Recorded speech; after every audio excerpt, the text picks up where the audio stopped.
When I started decorating cakes, I thought I had to follow every professional rule out there. But it turns out that breaking these rules makes my cakes even better. Let me show you the 7 rules that I happily ignore. Number 1, I use a doctored cake mix recipe for all of my decorated cakes. I do both doctored cake mix and scratch baking, but for my decorated cakes, I prefer to use doctored mix recipes.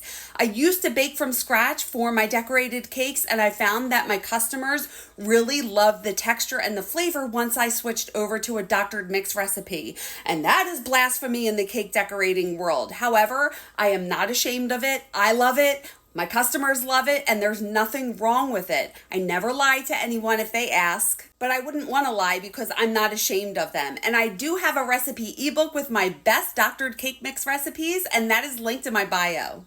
Rule number 2 that I break, I overfill my cake pans. Now I bake in pans that are 2 inches high, and I fill my pans about 2/3 of the way full. So when they bake over the top of the pan, and when I level them, my layers are going to be a little thicker, which makes my tiers a little taller. Now I don't feel like purchasing 3-inch high pans, so I prefer to do it this way. But for some reason, people think that you have to bake it to be level to the top of the pan, but I don't. The third rule that I happily break is if I'm covering a cake with fondant, I ice it with buttercream first instead of ganache. For the longest time, it was like this weird thing that people said you must have ganache under a fondant cake because it's more sturdy. But American buttercream is very sturdy in and of itself, and I feel like it holds up really well under fondant.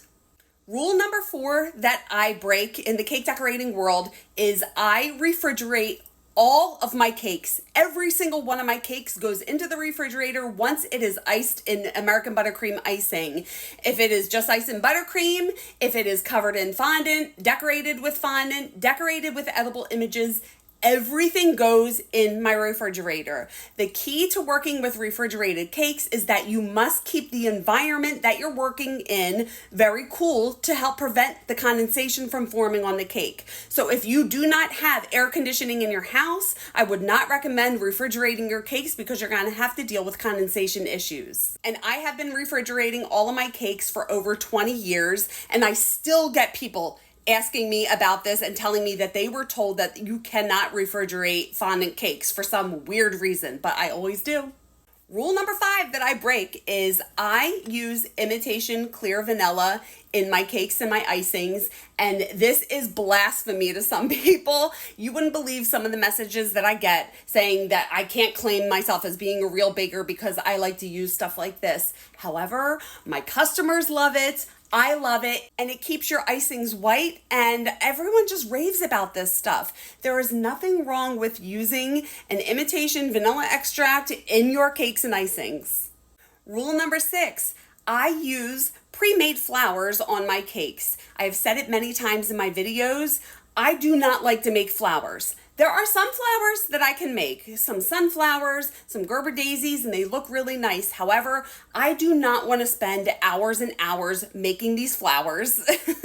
And I have found that buying pre-made sugar flowers or even silk flowers or using real flowers on cakes looks just as nice, and it takes a lot less time and keeps the cost down. And by the way, I love getting my pre-made sugar flowers from Global Sugar Art on Amazon. The final rule that I break that people think is insane is I make my cakes, I bake them and fill them and ice them about 5 to 6 days before pickup or delivery. So they are in my refrigerator for the good part of a week before they get picked up and eaten.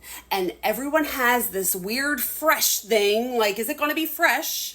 But my cakes are always very moist and tasty. I get rave reviews on my cakes. Once they are iced and covered in fondant, buttercream fondant, whatever you're covering them with, and they're in the refrigerator, they're not going to dry out by sitting in there for a couple days. If your cakes are moist to begin with, then they will be okay. So if breaking these rules works for you and your cakes still look amazing, then keep on doing it. The only rule that matters is to respect other bakers' creativity, even if it's not your style. So what cake decorating rules do you break? I would love to know. Leave it in the comments.